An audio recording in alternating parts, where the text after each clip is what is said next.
Olá, graça e paz, Deus vos abençoe. Hoje eu estarei falando da carta que o apóstolo Paulo escreveu aos que estavam em Roma. Eu estarei falando de Romanos, capítulo 8, do versículo 1 ao versículo 8. Essa carta foi escrita dos anos 55 a 59 depois de Cristo. Essa carta tem o intuito de trazer que a salvação é dada através do Evangelho de Cristo Jesus. Essa carta foi escrita na região provavelmente da região de Corinto, uma atual região da Grécia hoje. Vamos ver o que diz lá então em Romanos capítulo 8, do versículo 1 ao 8. Diz assim: Agora, pois, já nenhuma condenação há para os que estão em Cristo Jesus, porquanto a lei do Espírito de vida em Cristo Jesus te livrou da lei do pecado e da morte. Versículo 3. Porquanto o que for impossível à lei, no que estava enferma pela carne, isso fez Deus enviando o seu próprio Filho em semelhança da carne pecaminosa. E no tocante ao pecado, e com efeito, condenou Deus na carne o pecado, versículo 4, a fim de que o preceito da lei se cumprisse em nós, que não andamos mais segundo a carne, mas segundo o Espírito, versículo 5. Porque os que se inclinam para a carne, cogitam das coisas da carne, mas que se inclinam para o Espírito, das coisas do Espírito, versículo 6. Porque o pendor da carne dá para a morte, mas o do Espírito para a vida e paz, versículo 7. Por isso, o pendor da carne é inimizade contra Deus, pois não pode estar sujeito à lei de Deus, nem mesmo pode estar. Versículo 8. Portanto, os que estão na carne não podem agradar a Deus. Vamos orar? Querido Deus e Pai, em nome de Jesus Cristo, eu te louvo, Senhor, porque Tu és o nosso Deus, o nosso Salvador. Obrigado, Jesus, porque o Senhor veio em carne e morreu por cada um de nós, levou sobre si na cruz do Calvário os nossos pecados e ressurgiu, ó Deus, no terceiro dia. Ó Pai, eu lhe peço em nome de Jesus, toca, Senhor, nas pessoas que estão por ouvir esta mensagem, que elas possam ser tocadas pelo Espírito Santo de Deus. Me usa também, me coloque em tuas mãos como instrumento de poder, Pai. É que eu lhe peço, Senhor, em nome de Jesus. Amém. Vamos estudar, então, versículo por versículo. Aqui no versículo 1, nós vemos que o apóstolo Paulo ele diz assim: Portanto, agora não há nenhuma condenação para aqueles que estão em Cristo Jesus. Então, nós vemos aqui que o apóstolo Paulo está dizendo que Cristo Jesus é o nosso Salvador. Aqueles que estão em Cristo, não há condenação. Muitas pessoas podem dizer que todos os caminhos levam a Deus. Não. Só há um caminho, só há um mediador entre Deus e os homens, Cristo Jesus. Se você, meu irmão, minha irmã, não tem a Cristo Jesus como Senhor e Salvador, a ira de Deus permanece sobre você. Vocês já estão condenados. Mas aqueles que estão em Cristo Jesus passaram da morte para a vida. Não há condenação para aqueles que estão em Cristo Jesus. Ao estudarmos aqui as cartas do apóstolo Paulo, o que o apóstolo Paulo está se referindo aqui em Romanos? Ao estudarmos aqui o contexto, ele está se referindo aqui à lei. Não há mais condenação também perante a lei. A lei foi dada a Moisés, ao povo de Israel. A lei é constituída por mais de 600 ordenanças. A lei em si era boa, ela serviu de aio, ou seja, guia até que Cristo viesse. Mas por causa do pecado que adentrou ao mundo, o homem não conseguia cumprir os mandamentos. Porque se você errasse em um mandamento, você errou em todos os mandamentos. Então a lei em si é boa. Ela trouxe a Cristo, que Jesus quando veio, ele cumpriu os mandamentos. No amor que há em Cristo Jesus. Mas eu e você não conseguiríamos cumprir. Então a fé hoje, a salvação é hoje pela fé em Cristo Jesus. Porque ele veio e cumpriu no meu e no seu lugar. Ele tomou o meu e o seu lugar naquela cruz do Calvário e morreu por mim e por você. Nesta passagem que o apóstolo Paulo está dizendo, é que está relatando através do alto sacrifício que houve de Cristo Jesus, foi um que ele fez de uma vez por todas, não é necessário mais nenhum sacrifício. Muitas pessoas acreditam que eu tenho que fazer certos sacrifícios para alcançar a minha salvação. Não, meu irmão, minha irmã, aquilo que Cristo Jesus fez na cruz do Calvário foi uma vez e de uma vez por todas. Então, a partir do momento que temos a Cristo como Senhor e Salvador também, há um processo agora em nossas vidas de santificação na minha vida e na sua vida. Então o apóstolo Paulo fala, não há condenação. Significa o quê? Liberdade da culpa, liberdade do poder escravizante do pecado. Nós seremos completamente livres, totalmente livres do poder do pecado quando estivermos com o nosso Senhor e Salvador. Mas aqui o Espírito Santo está trabalhando em mim e em você, para que todos os dias nós possamos andar em santidade e buscarmos a Deus e fazermos aquilo que agrada a Deus. Outra coisa que eu quero chamar a atenção, que santificação e justificação, elas andam juntas. Calvino, o grande teólogo, ele dizia que assim como nós também não podemos separar aqui, Cristo não pode ser dividido, a santificação e a justificação, ela também não pode ser dividida. O que significa o quê? A santificação, a justificação, elas andam juntas. A expressão, na realidade, não há condenação, implica em quê? Implica que o poder, que é o poder purificador de Cristo Jesus, ao poder, o perdão do poder de Cristo em nossas vidas, e também há agora uma força e um poder do Espírito Santo de Deus trabalhando em mim e você no processo de santificação. Nós vamos ver isso melhor no versículo 2, que diz assim, porque por meio de Cristo Jesus, a lei do Espírito de vida me libertou da lei do pecado e da morte. Quando o apóstolo Paulo aqui diz que pelo poder do Espírito de vida, é o Espírito Santo de Deus, a partir do momento que temos a Cristo, recebemos o Espírito de vida. E o Espírito Santo de Deus é o Espírito de vida em nossas vidas. Porque assim como as pessoas também que não têm a Cristo insistem a praticar o pecado, estão andando no caminho da morte, estão indo para o caminho da morte, aqueles que têm o Espírito Santo de Deus têm a vida. Porque aqueles que têm o Espírito Santo de Deus, essa é a lei do Espírito. A lei do Espírito é vida. Assim também aqueles que não têm o Espírito de Deus estão indo para a morte. E aqueles que têm o Espírito Santo comunica a vida. O Espírito de Deus é a luz em mim, em você. É a presença de Cristo Jesus nos nossos corações. Então ele diz, porque por meio de Cristo, a lei do Espírito de vida me libertou da lei do pecado e da morte. Significa aqui também, mais uma vez, o apóstolo Paulo também está se referindo, aqui ele está se referindo à lei. Nós estamos livres da lei. Hoje temos a fé, temos Cristo, temos o Espírito Santo. Cremos em Cristo Jesus. Não precisamos mais cumprir aqueles mandamentos. Muitas pessoas hoje em dia ainda acham que há necessidade de cumprir.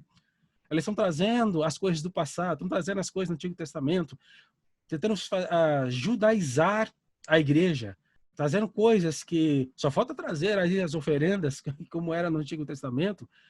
Misericórdia, porque no passado era necessário tal coisa, no Antigo Testamento. Mas hoje em dia não é mais necessário tal coisa. No passado era necessário oferecer um cordeiro sem mácula. Mas Cristo Jesus, ele foi o nosso cordeiro. Ele tomou o meu lugar, o seu lugar naquela cruz. E foi de uma vez por todas, como eu disse. E não há mais necessidade de voltarmos àquilo que era no passado. Todas as coisas que aconteceram no Antigo Testamento, aqueles atos, eram atos simbólicos. Era uma sombra em relação daquilo, uma revelação de Cristo Jesus que estava por vir. Hoje Cristo já veio. O melhor não está por vir. O melhor já veio, que é Cristo Jesus. Então, através de Cristo Jesus, ele nos libertou. É maravilhoso sabermos isso, que o Espírito Santo de Deus é a lei do Espírito de vida, vamos dizer assim. Para a minha vida e para a sua vida. Então, se temos o Espírito Santo de Deus, na realidade, o resultado disso é a vida eterna. O resultado disso é a transformação de nosso caráter. O resultado disso é a vida e abundância em Cristo Jesus. Glória a Deus por isso. Agora eu quero vos chamar a atenção sobre uma passagem que o apóstolo Paulo escreveu no capítulo 7. Nós estamos estudando aqui o capítulo 8. Mas no capítulo 7, o apóstolo Paulo fala assim, capítulo 7, do versículo 14 em diante. Ele fala assim, a coisa boa que eu quero fazer, eu não consigo fazer. Mas a coisa má que eu não quero fazer, essa eu faço. Miserável homem que eu sou, quem poderá me livrar do corpo dessa morte? Então, graças a Deus por Cristo Jesus.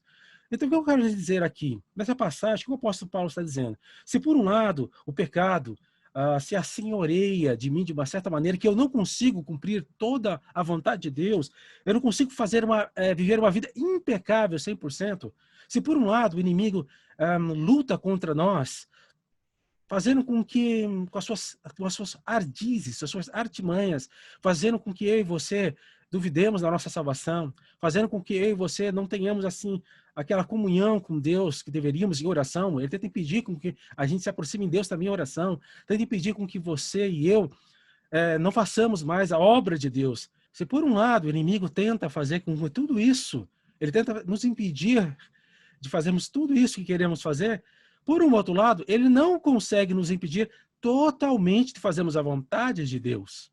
O inimigo não consegue.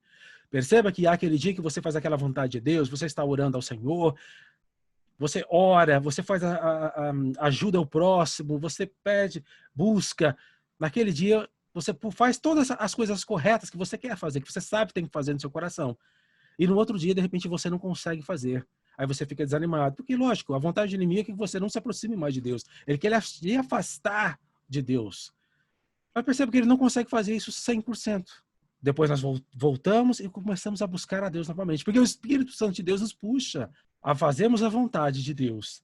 Versículo 3 e 4. Versículo 3 e 4 diz assim: pois aquilo que a lei não pôde fazer, por estar enfraquecida pela carne, Deus o fez, enviando o seu próprio filho na semelhança da carne pecaminosa e para o pecado. E ele condenou o pecado na carne. Versículo 4.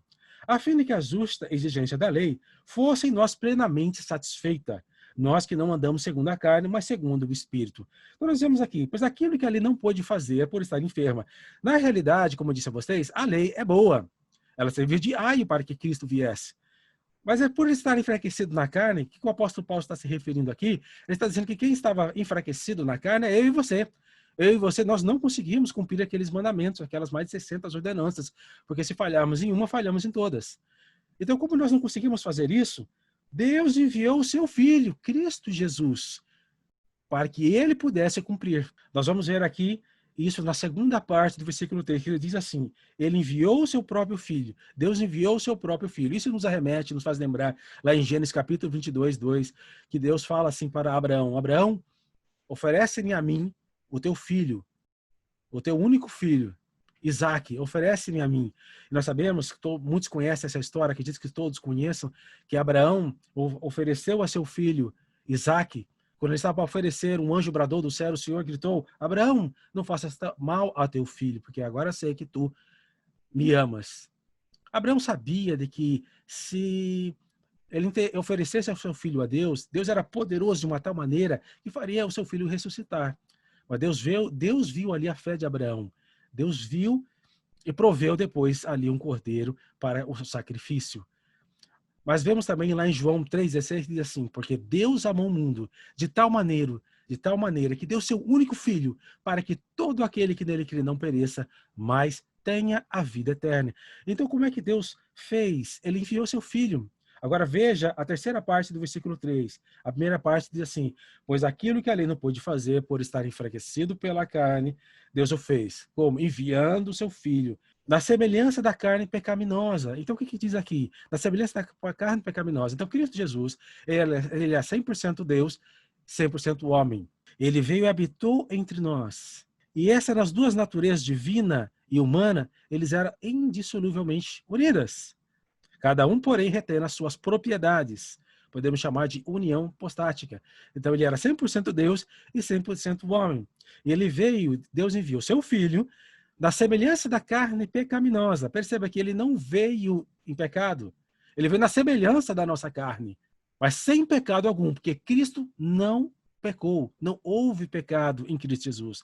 E para o pecado. Então veja aqui na próxima parte, ainda do versículo 3, na primeira diz que é: pois aquilo que a lei não pôde fazer por estar enfraquecida na carne, Deus o fez. A segunda parte é enviando o seu filho. A terceira parte é na semelhança da carne pecaminosa e para o pecado.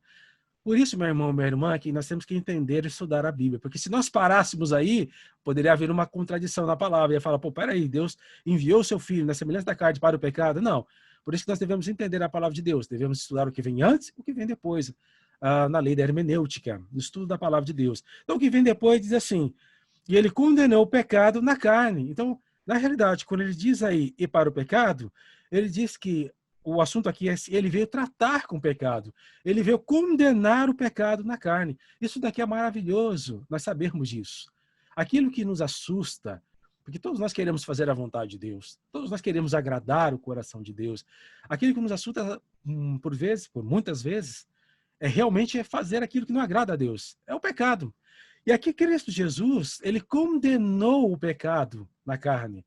Então, nós vemos aqui que Cristo é maior do que tudo, é maior também do que o pecado. E ele nos dá força para vencermos o pecado. O Espírito Santo habita em nós. Por vezes você cai e falha porque você não teve poder para resistir naquele dia o pecado. Mas Deus é maior. Os filhos de Deus não devem temer a nada, e nem também o pecado. Cristo, ele venceu a morte. Ele nos dá força para vencermos o pecado. Eu sei que por vezes nós ficamos intimidados com isso, intimidados com o pecado. E Deus, eu acredito que não quer isso. Porque ele condenou o pecado na carne. Versículo 4, a fim de que a justa exigência da lei fosse nós plenamente satisfeita. Significa o quê? Como eu disse a vocês, era que para que nós morrêssemos daquela cruz. Eu e você devemos estar lá. Porque nós pecamos, somos transgressores da palavra de Deus, transgressores da lei. Adão e Eva falharam por causa do pecado de um homem, lógico, por causa do pecado que eles cometeram. Hoje, todos nós herdamos isso. Mas quando Cristo Jesus veio, agora por causa de um pecado entrou o pecado no mundo, por causa de Cristo Jesus veio agora a salvação, a remissão. Então, através de Cristo temos a remissão. Mas éramos para que eu e você estivéssemos ali naquela cruz. E Cristo tomou o meu e o seu lugar. Hoje temos paz com Deus. Fomos reconciliados com Deus através de Cristo. Por isso que não é todos os caminhos que levam a Deus. Somente Cristo Jesus leva a Deus. E a partir do momento que temos aqueles como Senhor e Salvador, não há condenação sobre mim e sobre você. Não se deixe enganar. Se alguém lhe diz, ou na maneira de ensinar, traz acusação, traz peso sobre você, meu irmão, minha irmã, analise seu lugar que você está. Porque Cristo Jesus veio te trazer salvação. Nós estamos na época da graça de nosso Senhor e Salvador. Não para andarmos e fazermos qualquer coisa que queremos. Devemos fazer as coisas que agradam o coração de nosso Deus. Somos livres, mas nem tudo me convém. Posso todas as coisas, mas nem tudo me convém. Glória a Deus. Então, qual é o propósito de tudo isso? O resultado. O resultado, então, da obra redentora de Cristo Jesus é de que agora também Ele espera que nós, como filhos de Deus, como filhos de nosso Senhor e Salvador, como filho dele, é que nós viemos agora perseverar no caminho de Deus. Porque a palavra também nos ensina que aquele que perseverar até o fim, esse será salvo. Então, assim, da nossa parte, é que nós devemos perseverar, como disse a vocês, buscar a Deus, pedir a Deus força, pedir a Deus sabedoria, pedir a Deus entendimento. Veja a outra parte agora do versículo 4, diz assim, que não andamos segundo a carne, mas segundo o Espírito, ainda agora no versículo 4. Isso que nos acomete, essa conduta agora piedosa que nós somos acometidos, vem do Espírito Santo de Deus. Lá em Gálatas, capítulo 5, nós vamos ver lá que fala sobre o fruto do Espírito de Deus, em Gálatas. Então, essa atitude piedosa que há nos nossos corações vem do Espírito de Deus. Nós vamos ver isso melhor no versículo 5 a 8, que diz assim, porque os que vivem segundo a carne põem sua mente nas coisas da carne, mas os que vivem segundo o Espírito põem sua mente nas coisas do Espírito. Ora, a mente da carne é morte, porém a mente do Espírito é vida e paz. Porque a mente da carne é hostilidade contra Deus, pois não se submete à lei de Deus, nem pode fazê-lo. E os que estão na carne não podem agradar a Deus.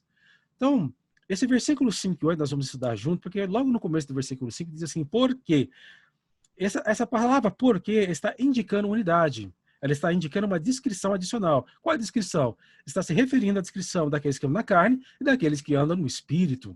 Então, aqueles que andam no Espírito, nós estudamos a palavra de Deus, nós vamos ver tanto de Gênesis a Apocalipse, nós vamos lá ver que a palavra nos ensina assim, não matarás, não roubarás, não furtarás, não desejarás a mulher do seu próximo. Nós vamos ver lá também no Sermão da Montanha, as bem-aventuranças, bem-aventurados simples, humildes de coração. E vamos ver lá também, em Gálatas, como disse a vocês agora há pouco, os frutos do Espírito.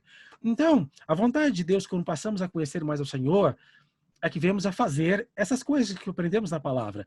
Amarmos ao próximo, não falarmos mal do nosso próximo, não mentir, não sermos falsa testemunha, não matarás, não roubarás, não furtarás, tais coisas. Então fazemos essas coisas, andamos no Espírito, conforme andamos conforme a vontade de Deus, guiados pelo Espírito Santo, fazemos a vontade de Deus. Não é simplesmente, meu irmão, minha irmã, ouvirmos a palavra de Deus e simplesmente entrar por um ouvido e sair por outro. A partir do momento que começamos a praticar tais coisas, a realidade do Espírito de Deus, a atmosfera do Espírito de Deus, nos toma de uma tal maneira que passamos a viver o Evangelho plenamente.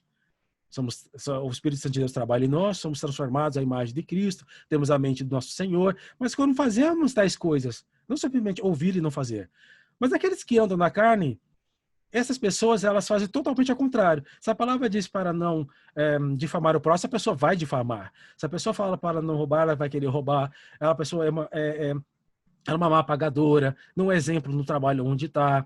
Faz tudo ao contrário da palavra de Deus. Aí você vai me falar, as pessoas que são cristãs talvez não fazem isso. Infelizmente, meus irmãos e irmãs, muitas fazem. Mas a diferença é, quando as tais pessoas que são filhas de Deus fazem, cometem tais coisas, como fofoquear na igreja, em outros lugares, eu acredito que um filho de Deus, ela se arrepende. Ela se arrepende daquilo que ela fez e começa a buscar a Deus. Agora, a pessoa que quer andar na carne, ela quer fazer tais coisas. E essa pessoa que insiste em continuar nesses atos, ela pode esperar a ruína deste mundo. E a si próprio também. Porque as coisas desse mundo vão passar. Mas aqueles que fazem a vontade de Deus, que agradam o coração de Deus, que vivem segundo o Espírito, ele agrada o coração de Deus. Tá aí, ó. Aquele que quer saber como agradar a Deus é fazer a vontade do Senhor, que está na palavra de Deus, como diz, não matarás, não roubarás, não furtarás, não desejarás a mulher do próximo, não serás falsa testemunha, honra a teu pai e tua mãe, diz a palavra de Deus, para que a tua vida se estenda na terra. Então, assim, aqueles que fazem a vontade de Deus podem esperar comunhão com o Espírito Santo de Deus, podem esperar a paz, podem esperar a tranquilidade em relação à sua salvação, e saber que Cristo Jesus é seu Deus, está contigo até o final. E sabe, e vai saber, essa pessoa vai saber de que, muito embora coisas aconteçam à sua volta, coisas que às vezes não são boas aos olhos nossos, mas elas cooperam para o bem daqueles que hão de dar a salvação. Essa pessoa sabe que nem a morte, nem a vida, nem profundidade, nem altura, nem presente, nem porvir, nenhuma dessas coisas poderão separar essa pessoa de Cristo Jesus. Então, tais pessoas que andam não andam na carne, mas no Espírito, podem experimentar a paz, a transformação que há em Cristo Jesus. Então, o que podemos aprender aqui em Romanos, capítulo 8, do 1 ao 8? Nós vemos que não há condenação para aqueles que estão em Cristo Jesus. Se você, meu irmão, minha irmã, está em Cristo, não aceite a condenação. Não aceite a condenação do inimigo. Sabe que Cristo Jesus morreu por mim e por você. Ele levou nossos pecados naquela cruz. E os que andam na carne não podem agradar a Deus. Aqueles que andam em espírito, esses agradam a Deus. Andar em espírito, necessitamos da ajuda do Espírito Santo. Mas também da nossa parte é a perseverança. Nós vimos também que a lei do Espírito de vida é a lei que está em nós. O Espírito Santo que habita em nós é a lei do Espírito de vida. Com o Espírito Santo de Deus, temos a vida, porque o Espírito de Deus, ele comunica a vida. Glória a Deus por isso. Deus vos abençoe. Se vocês gostaram do vídeo, não esqueçam de deixar um like e também de fazer um subscribe. Deus vos abençoe e eu vos vejo no próximo vídeo.